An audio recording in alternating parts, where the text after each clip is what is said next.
As an astrologer, I am very much so looking forward to February 21st of 2026, and I want to talk about why. That is the date when Saturn and Neptune will make a conjunction at 0 degrees of Aries.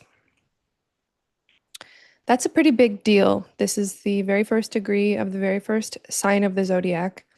And the meaning of these two planets, Saturn and Neptune, is all about how we build our dreams.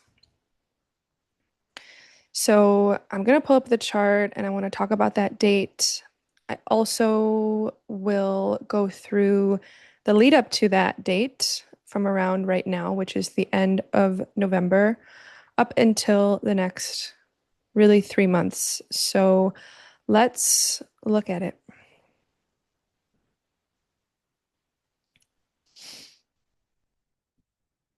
Here we have Luna. Here we are. Let's update it to right now. We're in the very final moments of Scorpio season 2025. And if you're unfamiliar with Scorpio season, this is the time where we see all the things that have died in our lives and what the mineral compost is left. That is the seed, the soil within which we're growing, the abundance that will come to us in the next year. So we are in some real muck right now. It is deep. The veil is thin, if you will, but we are right at the end of this season. There's a lot that's been going on in the astrology of this Scorpio season. We're just coming off of the new moon that happened in Scorpio, which was opposite Uranus, and that's a key player from my perspective right now.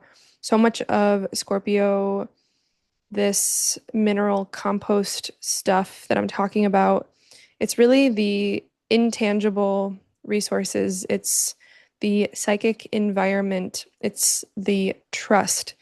It is the investment that we make that makes it all worth it. And that is Taurus. Taurus is what grows out of fertile soil. Taurus is the fruit that can grow off of the tree, but you need good soil to grow a tree. And here's the thing though, Uranus is in Taurus. Uranus is the live wire. Uranus is where we are truly shocked and woken up into the total obliterating algorithm of our lives, and the fact that we can be sleepwalking through it, or the fact that we can be very awake and making choices in every moment. And Uranus, and that factor of Uranus right now, is in the sign of Taurus, which is that sign of the material fruits of our lives, of what has been able to grow out of Scorpio. So Uranus being back in Taurus here, it's at that very last degree. It's going to be there until April of next year, which transcends the February date I mentioned. However,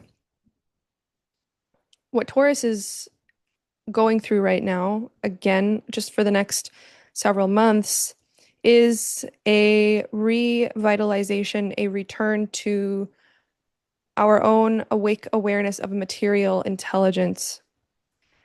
Look no further than the microphone I'm speaking into, the computer that I'm using, the computer that you are seeing this off of. Taurus is material and metals are materials, okay? The metals you are using to conduct the electricity, the magnetism. I have no idea how computers work, but it is not simply technology that doesn't exist. These hard metals come from the earth, and we send energy through them intentionally to get the result that we are seeing right here, right now, and then some. look no further than your own physical body and the likely resurgence of nervous system intelligence that you have come to know about through likely traumas and shocks that you have endured throughout your life. Look no further than the book The Body Keeps the Score, which I have not even read, but I know speaks to this. So Uranus is our intelligence. It is our awake intelligence, and Taurus is our physical body. Taurus is not inert. Taurus is not inert. The earth, which is Taurus, is not inert. Fruit is not inert. Our money is also not inert. Finances, economics is not inert. It is so intelligent, and it is the same as we are. There is a return right now, and a return to seeing money differently, seeing our resources differently, which is Taurus. It is something that we must do, something we must recommit ourselves to seeing the value, which is Taurus, in our mind, in our intelligence,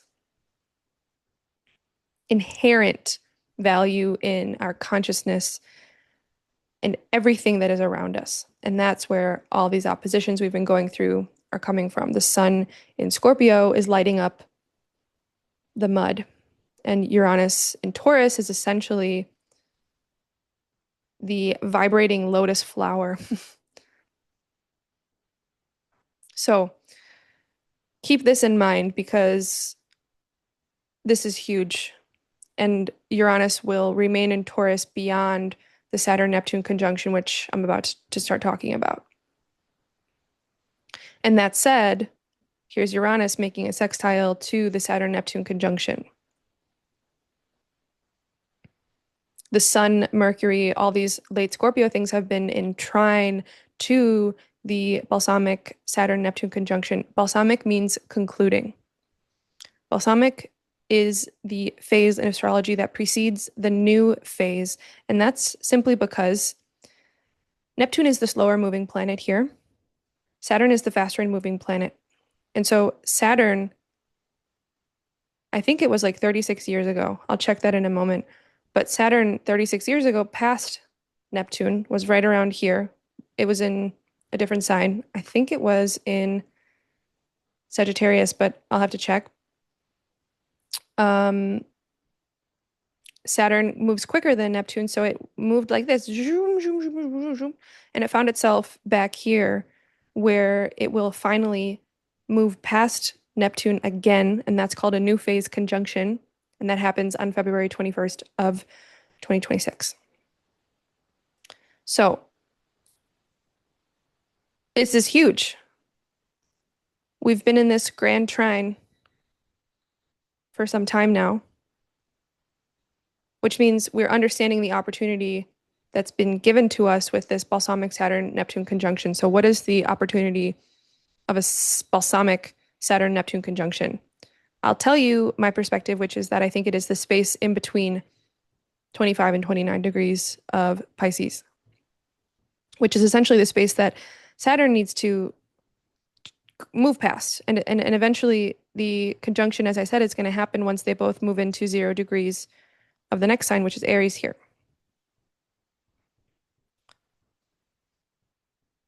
So Neptune is actually the planetary ruler of Pisces. And what do they both mean? They both mean limitlessness, faith, unknowable reality. It's the part of reality that the whole point is that you can't contain it, you can't know it, you can't articulate it. You can gesture towards it, but you'll never know. This is where magic comes from. This is where cosmic beauty, ephemerality comes from. Infinite possibilities. This, Pisces is the space behind your awareness. Okay, you've heard of the idea of awareness. When you're in meditation, you're taught to be aware of your mind. I would say Pisces is the space that is actually holding awareness itself. It's the thing behind the thing, and actually behind the thing, behind the thing, behind the thing. Awareness, consciousness, I would say, is an Aquarius phenomenon, which is very important because we have Pluto moving through Aquarius right now. This is our AI tech revolution, as well as the revolution of humanity. So this like back end part of our lives, whether it's meditation, consciousness, the thing behind consciousness itself, this is this is very much so where we are restructuring our lives. It's hard to have proof right now that the work we are doing, which is Saturn, is getting us anywhere because Saturn is in Pisces. Saturn moves very much more quickly than Neptune. Neptune has been in the sign of Pisces, its home sign, since 2012. And so what that essentially means is that where we have been finding connection to the infinite, where we have been finding connection to that thing behind awareness itself, where we have been finding connection to magic. This can be like movie magic. It can also be creativity that is spellbinding, right? We've been finding it within the very realm of the unknowable itself, mysticism. This could also just be the ocean. In 2012, um, I lost someone to drowning. And that to me is a very Neptune and Pisces situation because it made me question the truth. Neptune is the capital T, unknowable truth. And when it moves into a new sign, as it will when it moves into Aries,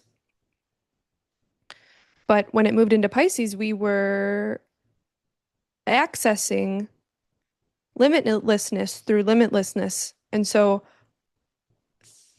in this time since 2012, it's not only been confusing, right? Because that's a quality of Neptune is haze or confusion because there is no boundary in Neptune or Pisces. So it's not just about confusion, but it's about complete and utter lack of discrimination, lack of differentiation.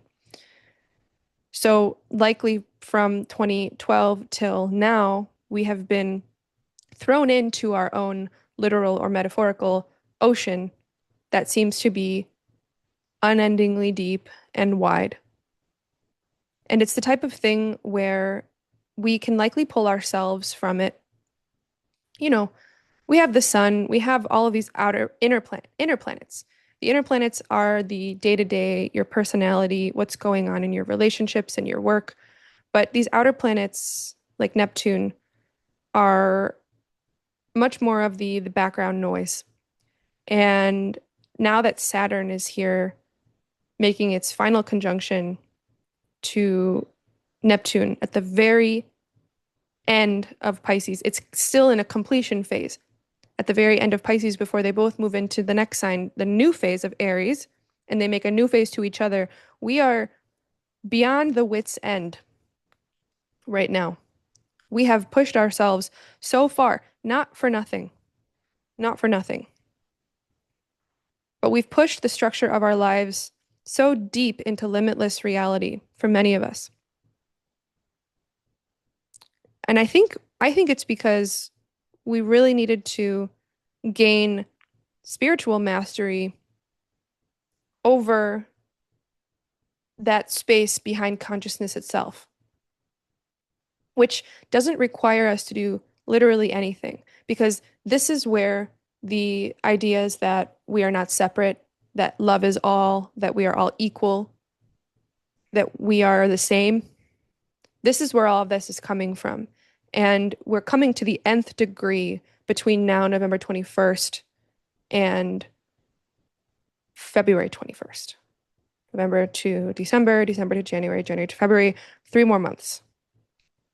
3 more months, and really I'll say 2 months because Neptune will move into Aries, I believe, in January of 2026.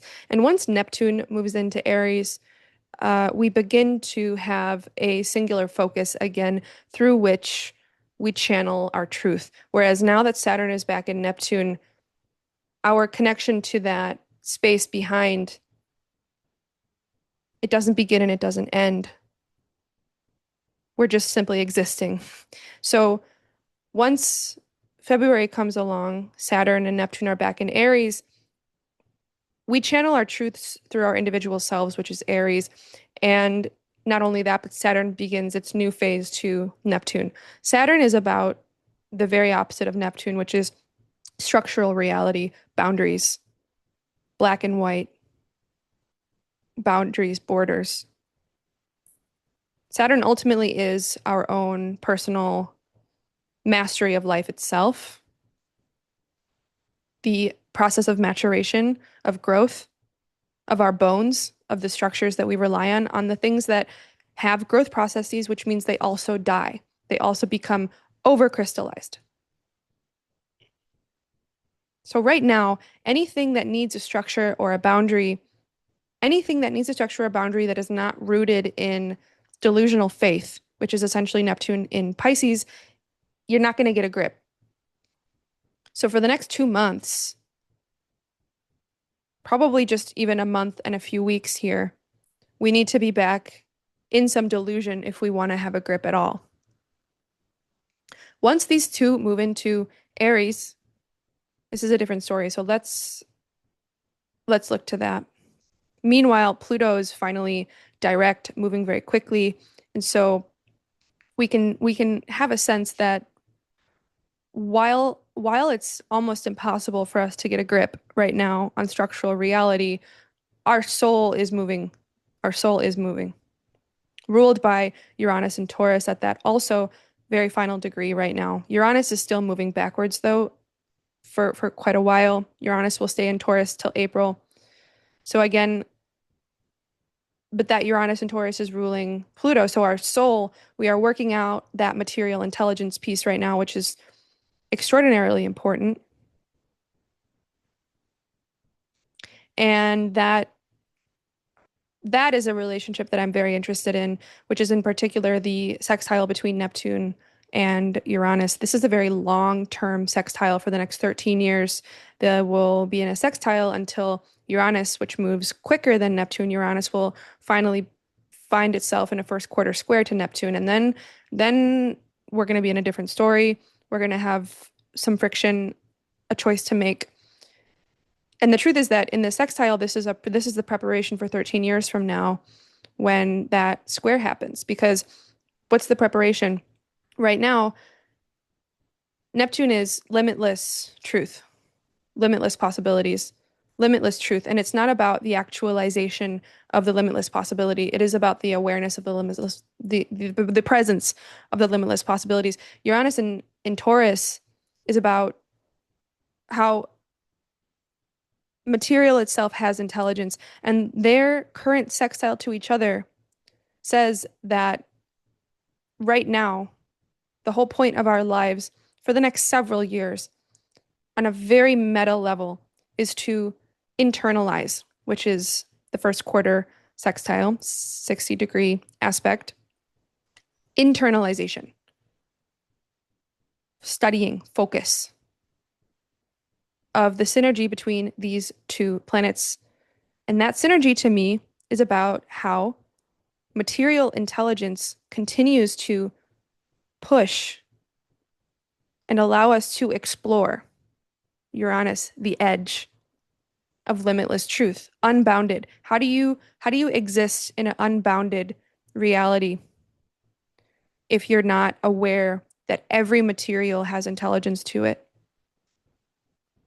So we're studying and we are internalizing how material intelligence allows us to access limitless truth.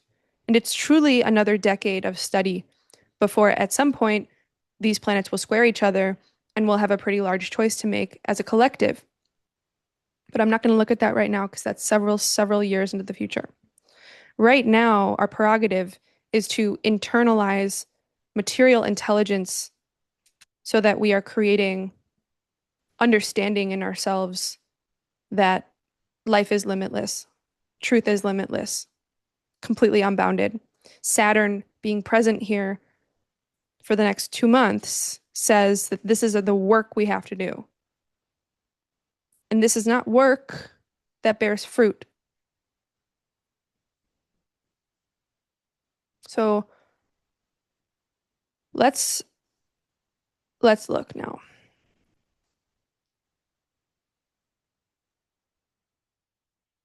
January is a huge month. Everything I've just spoken about is long term, as I said, several months or several years. But what's happening in January is very personal. It will ripple in the collective, but this is a very personal reset. And that's because we have the Venus-Mars conjunction that's happening with the sun. Will also be opposing Jupiter. This is a huge month. All this work we are doing to internalize, as I said, internalize material intelligence as the thing that's helping us to push our understanding of limitless truth on this way, way out meta level, right? Like that's what the kind of the point is. And you can also see it's this kind of grand sextile situation because Neptune and Pluto are also in a sextile, which is pointing, this is a also a new phase, first quarter 60-degree sextile, same as this one, but Neptune was faster than Pluto. So anyway, my point here is this limitless truth is also pushing the changes that we're seeing in society.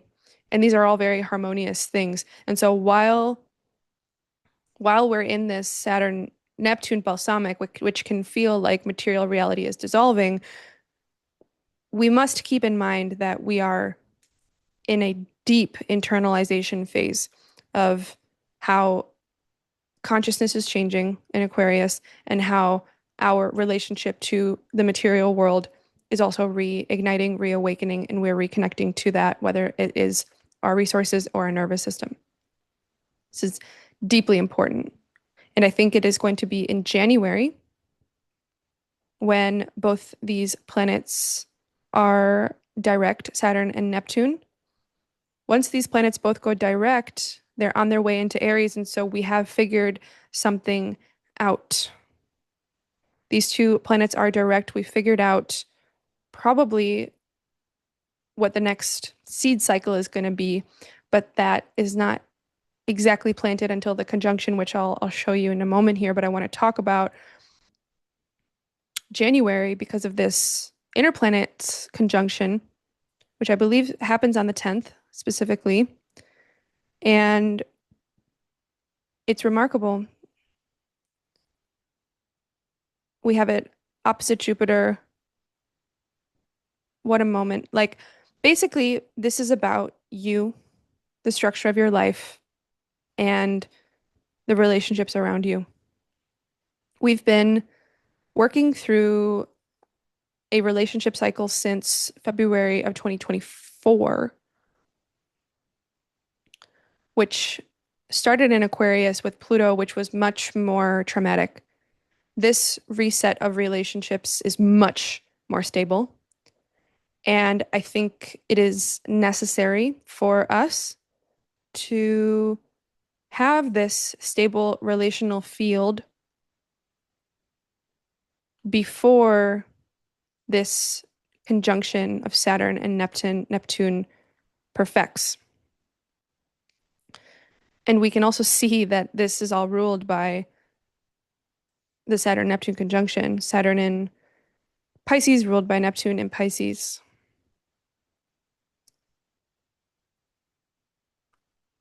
This is a tremendous reset.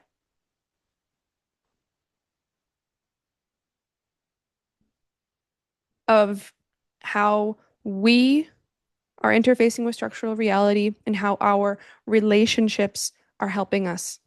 That is the Mars Venus cycle is about our relationships. And it is restarting around the 9th and 10th of January. Could even be the 8th here. 9th. And So it looks here, January 7th, we have this conjunction. It could even be in the days before, but if you just notice broadly, this early time of January, these planets are all moving with each other in such close proximity. And so I think we're going to have a lot of clarity about who we are, about our relationships. So the full moon that happens in Cancer will be conjunct all of this January, let's see, January 2nd, 3rd, around this time. We're going to have a full moon in Cancer. It's going to be at 12 degrees. It's going to be when the sun is still right in the middle of the Venus-Mars conjunction, but they are all tight. This is going to be a very powerful relational full moon. Again, that is setting us up for later on when we move to February. But before, all right, let me show you February, and then I want to backtrack a few weeks. February 21st, here we have Saturn 49, Neptune 46 minutes of Aries. That is the new phase conjunction, February 21st. And this is also very fresh off the heels of a new moon in Aquarius.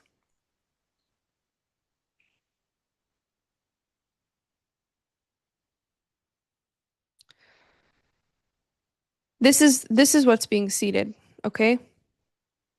For the next 36 years or so, we have a Saturn-Neptune relationship where we are building, which is Saturn, our dreams, which is Neptune, and they are both in Aries. It is who we are as individuals. Our every moment, our every behavior, every single second, we decide who we are, and we're building our dream. This is about individuality, which is Aries. This is about you. More information. Where is Mars? Mars is the ruler of Aries. Mars is in Aquarius at this time, which means the motivation for our individuality is, in fact, social, collective. By this point, Uranus, which is the ruler of Aquarius, is still in Taurus. And so there is still the motivation of material intelligence, from which then we look to Venus, the ruler of Taurus, in the sign of Pisces. Venus is about being open.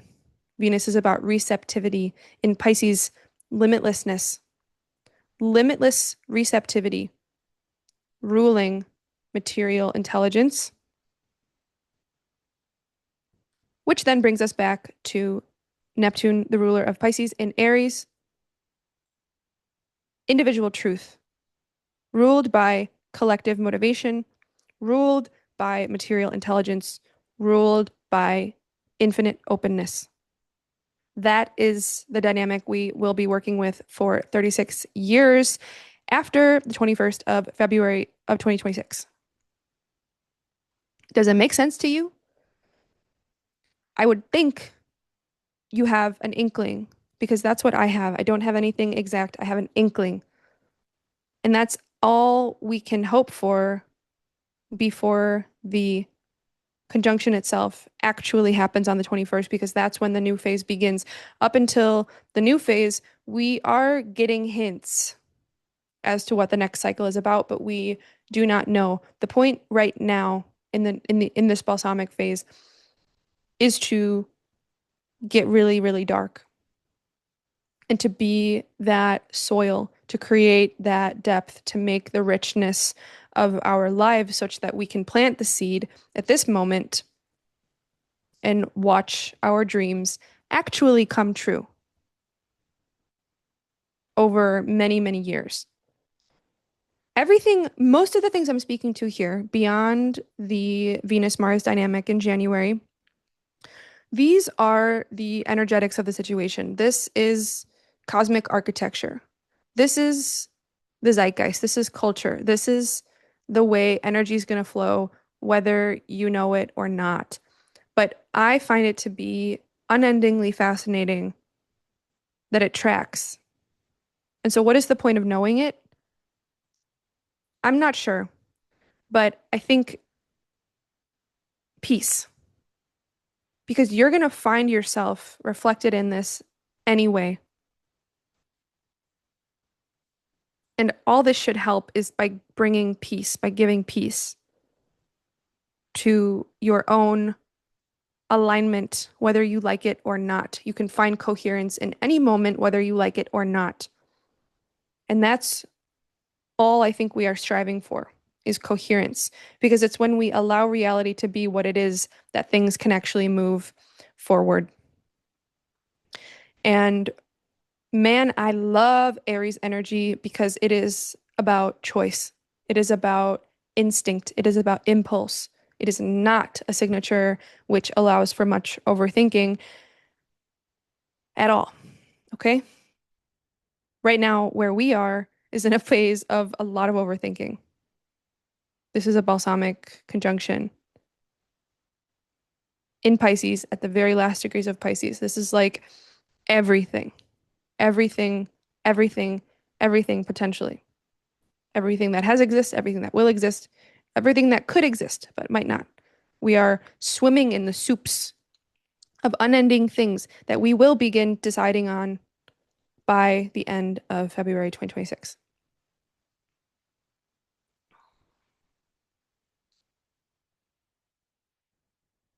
So, what else do I want to say?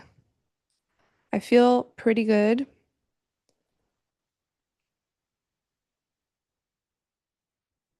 There's always stuff going on in the astrology, but what I've just spoken to with the Saturn Neptune dynamic, that is the most impactful thing I believe that's happening right now.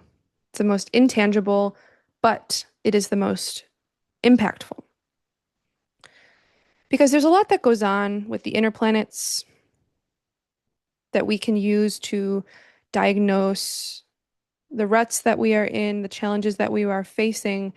But when it comes to consciousness and reality itself, which is the main focus point with Pluto and Aquarius, it's really helpful to know, for example, that we are in this long-term sextile between Uranus and Neptune, and in this long-term sextile between Neptune and Pluto. As I said, these are internalization phases. These are not phases where we must create proof.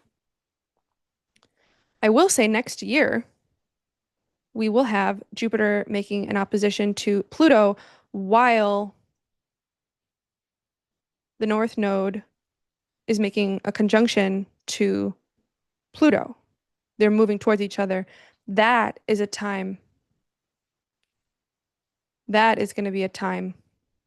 Let's see exactly when. That is going to be a time where some proof wants to be made evident. Jupiter Pluto opposition, likely some proof of something we decided in 2020. That is because that is when Jupiter and Pluto made their conjunction to each other. The opposition is really when you get full clarity and full visibility on what the intention of the conjunction was. So here we see Jupiter with the south node opposing Pluto with the north node here. You know, Jupiter is the larger truth.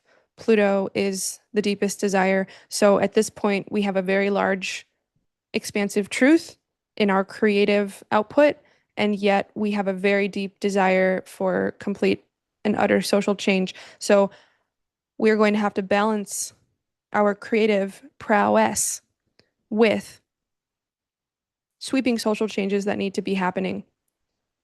And so all this means is a lot of power, a lot of desire to equalize power between social and political movements as well as creative wisdom, personal creative wisdom.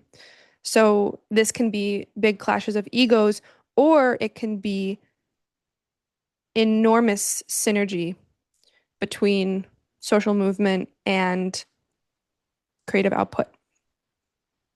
But this is a time where proof might be in the pudding. Whereas right now, we don't have that. To be fair, this sextile is still going to be in at play. All the sextiles are still at play. And so we still understand that the higher reason we are looking for proof in this opposition moment is because we need to integrate, we need to learn through an internalization process still. But in our lifetimes, we're really only going to see the first quarter square between Uranus and Saturn. And I don't even think we're going to see the square between Neptune and Pluto. Like these are decades out, like decades out. So if we were coming to a time, let's say, where we had a Neptune-Pluto opposition, then we would have be having to see where our truth is equal to our desire. But we're not, it's going to be a very long time before that happens.